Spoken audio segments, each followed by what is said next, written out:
નમસ્કાર મિત્રો, હું છું રાજ અને આ મારી યુટ્યુબ ચેનલનો પહેલો વિડીયો છે.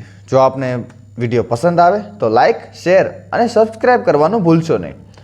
આજે આપણે સમજીશું સમાજશાસ્ત્ર, સમાજશાસ્ત્રનો ઉદ્ભવ, સમાજશાસ્ત્રનો વિકાસ અને વિકાસ પાછળના મુખ્ય કારણો. આજે સમજીશું કે સમાજશાસ્ત્રની શરૂઆત કેવી રીતે થઈ અને સમાજશાસ્ત્ર ઉદ્ભવવાના પાછળના મુખ્ય કારણો. તો ચાલો શરૂ કરીએ.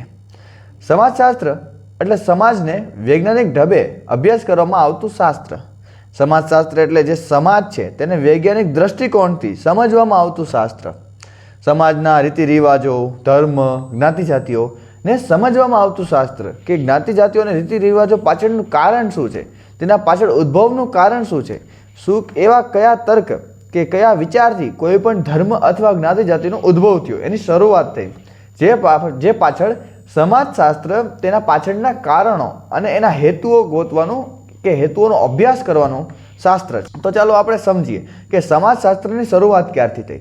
સમાજશાસ્ત્ર 19મી સદીની શરૂઆતમાં ઓગસ્ટ કોમ્તે નામના એક વિદ્વાને તેની રજૂઆત કરી હતી, જેમાં વિદ્વાને કીધું કે સોશિયોલોજી શબ્દ, સોશિયોલોજી જે શબ્દ છે એ સોશિયસ અર્થાત સમાજ, જે શબ્દ લેટિન શબ્દ પરથી ઉતરી આવ્યો છે, અને લોગોસ જેનો અર્થ થાય છે શાસ્ત્ર, જે ગ્રીક શબ્દ પરથી ઉતરી આવ્યો છે.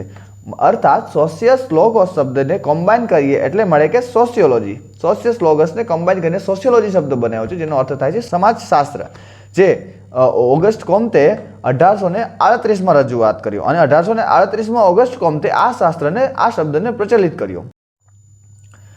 હવે આપણે મિત્રો સમજીશું મુખ્ય પ્રણેતાઓ કે જેને સમાજશાસ્ત્રને પ્રગતિ આપે, સમાજશાસ્ત્રને આગળ વધાર્યું. જેમ કે આપણે પહેલાં સમજી ગયા ઓગસ્ટ કોમ્તે, જેને સમાજશાસ્ત્રના પિતા તરીકે ઓળખવામાં આવે છે. તેમણે સોશિયોલોજી શબ્દ પ્રચલિત કર્યો, સમાજશાસ્ત્રની નીંવ રાખી અને 1838માં યાદ રાખજો મિત્રો, 1838માં ઓગસ્ટ કોમ્તે સમાજશાસ્ત્ર શબ્દ પ્રચલિત કર્યો અને વિજ્ઞાન તરીકે સમાજશાસ્ત્રને સ્થાપિત કર્યું. તે બાદ ઇમાઇલ દુર્ખીમ છે કે તેમણે ફ્રાન્સમાં સૌપ્રથમ આ વિષયને યુનિવર્સિટી સ્તરે શિક્ષણમાં સ્થાન અપાયું. આની પહેલાં સમાજશાસ્ત્રને ક્યારેય શિક્ષણમાં સ્તરમાં લેવામાં આવતું નહોતું. સમાજશાસ્ત્ર એક બધા વિષયો સાથે ગણવા જવામાં આવતું. જ્યારે હિસ્ટ્રી, જેમ કે ઇતિહાસ છે કે પછી દર્શનશાસ્ત્ર છે, અર્થશાસ્ત્ર છે, આ બધા શાસ્ત્રોના વચ્ચે સમાજશાસ્ત્રમાં ક્યાંક નાનું એવડું એનો મુદ્દો એક પરિબળ હતું.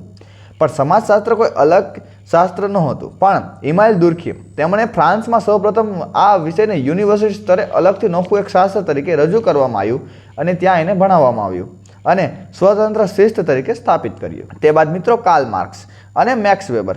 કાર્લ માર્ક્સ અને મેક્સ વેબર આ બંને જર્મન વિદ્વાનો હતા, જેમણે સામાજિક વર્ગો, સત્તા અને ધર્મ વિષયો પર ઊંડો અભ્યાસ કરીને સમાજશાસ્ત્રના વિકાસમાં મહત્વનું યોગદાન આપ્યું. સમજાવ્યું કે ધર્મમાં કેવી રીતે સમાજને પરિવર્તન આપવામાં આવે છે, ધર્મમાં સમાજને કેવી રીતે દર્શાવવામાં આવે છે અને સમાજ કેવું હોવું જોઈએ, સમાજની કેવી નીંવ રાખવી જોઈએ, તે કાર્લ માર્ક્સ અને મેક્સ વેબર દ્વારા રજૂ કરવામાં આવ્યું. હવે આપણે સમજીશું કે આ બધા કારણે ભારતમાં સમાજશાસ્ત્રનો વિકાસ કેવી રીતે થયો. ભારતમાં સમાજશાસ્ત્રના વિકાસની શરૂઆત ક્યારથી થઈ? તો ભારતમાં સમાજશાસ્ત્રના વિકાસની શરૂઆત થઈ બ્રિટિશ શાસન દરમિયાન. જ્યારે પ્રારંભિક તબક્કો આપણે જાણીએ તો 1773થી 1900 વચ્ચેમાં સમાજશાસ્ત્રની શરૂઆત ભારતમાં થઈ. બ્રિટિશરોએ વહીવટ માટે ભારતીય જ્ઞાતિઓ અને રીતિ રિવાજોનો અભ્યાસ શરૂ કર્યો. બ્રિટિશરોને જ્યારે વહીવટોની આવશ્યકતા પડી, બ્રિટિશરોને સમજમાં આવ્યું કે જો ભારતમાં રાજ કરવું હશે, જો આપણે ભારતમાં રાજ કરવા માટે ભારતના સમાજો, રીતિ રિવાજો, જ્ઞાતિ જાતિઓ અને ધર્મ વિશે માહિતી મેળવવી પડશે. તે કારણે આપણને ખબર પડશે કે આપણે આ લોકોને પોતાનું કાર્ય કેવી રીતે આપવી, કેવી રીતે સોંપી. તે પછી 1774માં વિલિયમ જોન્સ કરીને, જે એક બ્રિટિશર હતો, 1774માં તેમણે રોયલ એશિયાટિક સોસાયટી ઓફ બેંગાળની સ્થાપના કરી. તે પછી શિક્ષણમાં પ્રવેશ સમાજશાસ્ત્રનું કેવી રીતે થયું તે જાણી તો 1914માં મુંબઈ યુનિવર્સિટીમાં સમાજશાસ્ત્રની ભણવાની શરૂઆત થઈ. મિત્રો ખાસ યાદ રાખજો, 1914માં મુંબઈ યુનિવર્સિટીમાં સમાજશાસ્ત્રના ભણવાની શરૂઆત થઈ અને 1919માં બ્રિટિશ સમાજશાસ્ત્ર પેટ્રિક ગેટ્સ 1919માં બ્રિટિશ સમાજશાસ્ત્ર પેટ્રિક ગેટ્સના અધ્યક્ષ પદે પ્રથમ વિભાગ શરૂ થયો. જીએસ ધુર્યનો મિત્ર સમાજશાસ્ત્રમાં આપણા ભારતમાં જીએસ ધુર્યનો મોટો ફાળો છે સમાજશાસ્ત્ર વિષયમાં, જેમણે 1924માં તેઓએ મુંબઈ યુનિવર્સિટીના વિભાગીય અધ્યક્ષ પદ બન્યા.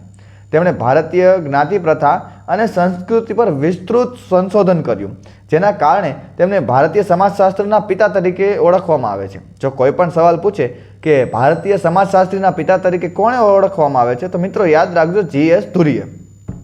તો મિત્રો, જ્યારે ભારતમાં સમાજશાસ્ત્રની નીંવ રખાઈ, જ્યારે ભારતમાં સમાજશાસ્ત્ર સમજવાની શરૂઆત થઈ, ભારતમાં ધર્મ, જ્ઞાતિ, જાતિઓ વિશે સમજણ મેળવી, તો આઝાદી પછી ભારતની પંચવર્ષીય યોજનાઓ શરૂ કરાવી, જેમાં ગરીબો માટેના અન્નફાળાઓની એ બધું અને શિક્ષણ વ્યવસ્થા શરૂઆત કરાઈ.